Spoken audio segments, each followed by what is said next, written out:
राधे राधे दोस्तों, कैसे हैं आप सब लोग। आई होप सब आप अच्छे ही होंगे और अपनी पढ़ाई भी अच्छे से कर रहे होंगे। तो जैसा कि आप जानते हैं, मैं गांव में गई हुई थी गेहूं वगैरह काटने के लिए। तो मैंने एक ब्लॉग वीडियो डाला था, तो ये उसी का दूसरा पार्ट है। आज मैं आ गई हूँ चंदौसी। तो दोस्तों, अब जो आगे मेरा ब्लॉग आएगा वो स्टडी से रिलेटेड होगा। ये लास्ट ब्लॉग था मेरा गाँव का। तो हम जब सुबह निकले थे गेहूँ काटने के लिए, तो ये हमारे खेत का सुबह का व्यू है। जो सनराइज़ हो रहा था वो इतना खूबसूरत सा लग रहा था, ठंडी ठंडी हवा के साथ, कि मन कर रहा था कि यहीं रह जाओ। और खेत के लिए जब हम निकले थे तो हमने सूजी का हलवा बना लिया था, क्योंकि दोपहर में बहुत ज़्यादा भूख लगती है। खेत पर पहुंचने के बाद बहन और भाई और मैं सब गेहूँ काटने में लग गए थे। ये मैं अपने भाई से कह रही थी कि तुम्हारे कितने बीघा गेहूँ रह गए हैं। तो चाचा का लड़का था, तो वहीं मैं गेहूँ काटने के बाद अपनी मांग जो हमने काट ली थी पूरी, तो उसकी पूली वगैरह बना रहे थे। तो दोस्तों, पहले सिर्फ मैं गेहूँ काटना जानती थी, उसको बांधना नहीं जानती थी। तो चाचा का जो लड़का अभी मेरे साथ में था, उसने मुझे बांधना सिखाया था। तो कोशिश करके मैं यहाँ पे जो उसका जूना होता है गेहूँ का, वो बनाने की कोशिश कर रही थी। मेरे छोटे बहन भाइयों को भी बांधना नहीं आता है पूली को। तो मैंने सोचा कि मैं ही सीख लेती हूँ, मम्मी की हेल्प करा देती हूँ। मम्मी बेचारी हमारा कटा हुआ बांधते बांधते थक जाती हैं। तो बहुत ज़्यादा मुश्किल से मैंने यहाँ पे पूली को बांधना सीखा था। जब मैं गेहूँ उठा रही थी तो मेरे हाथों में ना दर्द हो रहा था, यानी नेल्स में ये इसके तीकुर वगैरह घुस रहे थे। तो इतना तो हमने काट लिया था, बचा था इतना खेत दोस्तों। हो गई थी दोपहर काटते काटते, और हमारा खाना आ गया था दोपहर का खेत पे ही। तो आज छोटी बहन ने आलू की सब्जी बना के यहाँ पे भेजी थी, और साथ में मट्ठा तो था। आपको पता ही है कि गाँव का जो खाना होता है वो बिना मट्ठे और दही से कभी पूरा ही नहीं होता है।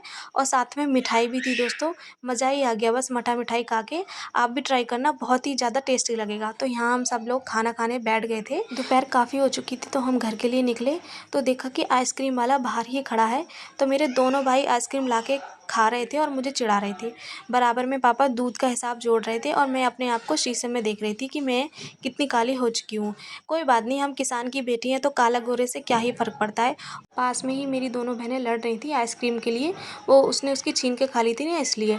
और फिर मेरा भी मन करा कि मैं भी ये ऑरेंज वाली आइसक्रीम मंगा लूँ। तो बस मैंने दोनों बहनों के लिए मंगा दी थी, और हम बैठ के आइसक्रीम मज़े में खा रहे थे दोपहर में। गर्मी में आइसक्रीम खाना मुझे बहुत ही ज़्यादा अच्छा लगता है, और आइसक्रीम तो मुझे सारी ही पसंद है। दोपहर ख़त्म होते ही शाम के टाइम हम सब पहुंच जाते हैं खेत पर गेहूँ वगैरह काटने के लिए।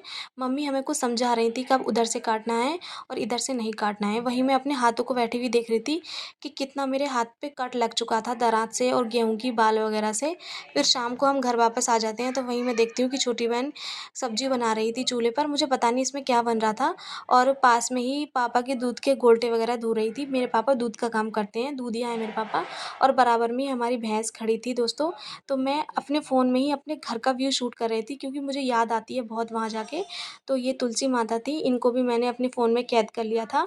बहुत ज़्यादा याद आती है। और यहाँ पे मिरर लग रहा था वेश बेसिन के पास में, तो मैं उसमें अपनी शक्ल दिख रही थी कि धोऊँ या ना धोऊँ, ऐसे सो जाऊँ या नहा लूँ। बराबर में भाई था, तो पापा ने मंगाया था भाई से फ़ोन। तो मैं उससे कह रही थी कि फ़ोन मत चला। पापा को फ़ोन दिया। पापा वहीं पे बैठे-बैठे दूध तोल रहे थे डेयरी पर, और चाय नाश्ता कर रहे थे। मैंने कहा पापा इधर देखो, लेकिन पापा ने सुना ही नहीं, वो अपने काम में व्यस्त थे।